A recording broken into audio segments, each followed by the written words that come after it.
ایک طرف خیبر پختونخوا کے علاقے ٹانک میں کولیو ٹیم کی سیکورٹی پر معمور اہلکار کو دہشت گردوں نے شہید کر دیا۔ کالعدم تحریک طالبان نے اس کی ذمہ داری قبول کر لی، مگر دوسری طرف افغان طالبان کے ترجمان نے دو ٹوک انداز میں کہا ہے کہ ٹی ٹی پی جو پاکستان میں فعال ہے، سیکورٹی فورسز کے ساتھ برسر پیکار ہے، اس کا افغانستان کی امارت اسلامی کے ساتھ کوئی تعلق نہیں ہے، اور یہ مشورہ دیا ہے انہوں نے کہ وہ فوکس کریں پاکستان کی حکومت کے ساتھ جو ان کا معاہدہ ہوا ہے اس پر کریں، تاکہ امن و امان بحال ہو سکے اور جو دشمن ہے بقول ان کے وہ کسی طور پر فائدہ نہ اٹھا سکے۔ اس کے مضمرات کیا ہے، اس کے پس پردہ عوامل کیا ہے، اس پر بات کی جائے گی۔ میں ہوں ملک ظہیر بابر۔ اگر آپ نے یہ چینل سبسکرائب نہیں کیا تو آپ سے درخواست ہے کہ آپ اس چینل کو سبسکرائب کریں۔ ناظرین، ٹی ٹی پی قبائلی اضلاع میں ایک بار پھر متحرک ہو چکی ہے، اور ہماری جو سیکورٹی فورسز ہیں وہ بھی پوری قوت کے ساتھ ان عناصر کے خلاف برسر پیکار ہے جو پاکستان کی سرزمین کو ایک بار پھر کشت و خون کا بازار بنانا چاہتے ہیں۔ ٹانک کا جو واقعہ ہے وہ یقیناً ایک الارمنگ صورتحال ہے۔ اس سے قبل بھی ایسے واقعات ہو چکے ہیں جس میں سیکورٹی اہلکاروں کو بھی نشانہ بنایا گیا ہے اور چن چن کر ان لوگوں کو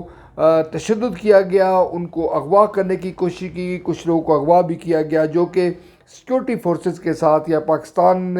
کی جو قومی وحدت اور سلامتی کے حوالے سے جو ادارے ہیں ان کے ساتھ رابطے میں تھے۔ یوں ہم یہ پریڈکٹ کر سکتے ہیں کہ ایک بار پھر صورتحال سنگین ہو رہی ہے۔ کچھ لوگ اس کا لنک کرتے ہیں افغانستان میں طالبان کے برسر اقتدار آنے سے، کہ کس طرح سے ٹی ٹی پی کو حوصلہ ملا ہے اور وہ ایک بار پھر پاکستان کی سلامتی کی حفاظت کرنے والے اداروں پر حملہ آور ہوئے ہیں۔ یہ ایک بات بڑی حد تک واضح ہے کہ ایک ابہام بدستور موجود ہے کہ کیا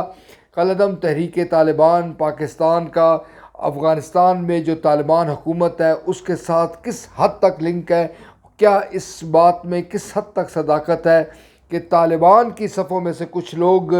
ٹی ٹی پی کو سپورٹ کر رہے ہیں، جس کے نتیجے میں پاکستان کے اندر مشکلات پیدا ہو رہی ہیں۔ ہمارے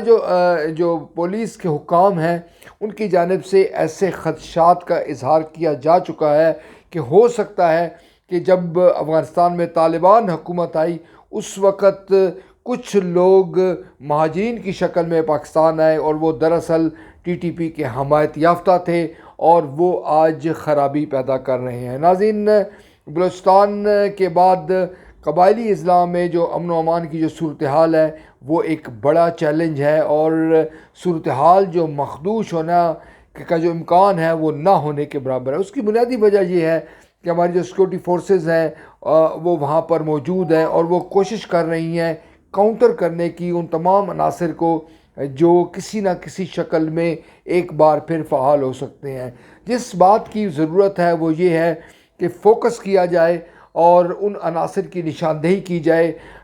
جو مستقبل میں کسی بڑے خطرے کا پیش خیمہ بن سکتے ہیں۔ میں اس وقت جب آپ سے بات کر رہا ہوں تو اس وقت جو ملک کی سیاسی صورتحال ہے اس میں بھی تناؤ کی سی کیفیت ہے، حکومت اور اپوزیشن کے درمیان جو ہے وہ تناؤ ہے۔ اسی طرح صوبائی جو حکومتیں ہیں، بالخصوص سندھ حکومت ہے، اس میں بھی اپوزیشن اور جو حزب اقتدار ہے وہ ایک دوسرے پر الزام تراشی کرتی چلی آ رہی ہے۔ یوں یہ کہا جا سکتا ہے کہ ماحول جو ہے وہ سازگار نہیں ہے۔ آپ کے علم میں ہے کہ پی ڈی ایم نے بھی اعلان کر دیا ہے کہ وہ حکومت کے خلاف جلد سے جلوس کرے گی، اور جو بڑا اس نے ایجنڈا اپنا واضح کیا اس میں مہنگائی سر فہرست ہے، اور یہ کہا ہے کہ جس طرح سے اشیاء خورد و نوش کی قیمتیں عام آدمی کی پہنچ سے باہر ہوئی ہیں، اس کے تناظر میں وہ لوگوں کو موبلائز کریں گے اور حکومت کے خلاف ایک بڑا محاذ کھڑا کریں گے۔ یعنی یوں کہا جا سکتا ہے کہ ایک طرف جو دہشت گرد عناصر ہیں وہ پاکستان کی جو سلامتی کے حوالے سے درپے ہیں، اور دوسری طرف جو اپوزیشن ہے وہ آنے والے عام انتخابات کو مد نظر رکھتے ہوئے عوام کو موبلائز کرنا چاہ رہی ہے، جس کے نتیجے میں وہ زیادہ سے زیادہ عوام کی حمایت حاصل کر سکے۔ ناظرین، یہ جو آنے والے دن ہیں یقیناً ایک ذمہ دارانہ طرز عمل کا تقاضا کرتے ہیں۔ نہ صرف حکومت کے لیے بلکہ اپوزیشن کے لیے۔ پاکستان کا جو عام شہری ہے وہ یقیناً فکر مند ہے، مہنگائی کے حوالے سے اس کے خدشات جو ہے وہ بے جا نہیں ہے، مگر ایسے وقت میں جب تناؤ کی کیفیت ہے اور مختلف قسم کے جو منفی عناصر ہیں وہ پاکستان کی سرزمین پر ہمارے ارد گرد متحرک ہو رہے ہیں، ہمیں سب سے زیادہ جو کرنا ہے وہ ایک ذمہ دارانہ طرز عمل اختیار کرنا ہے تاکہ دشمن کسی طور پر فائدہ نہ اٹھا سکے۔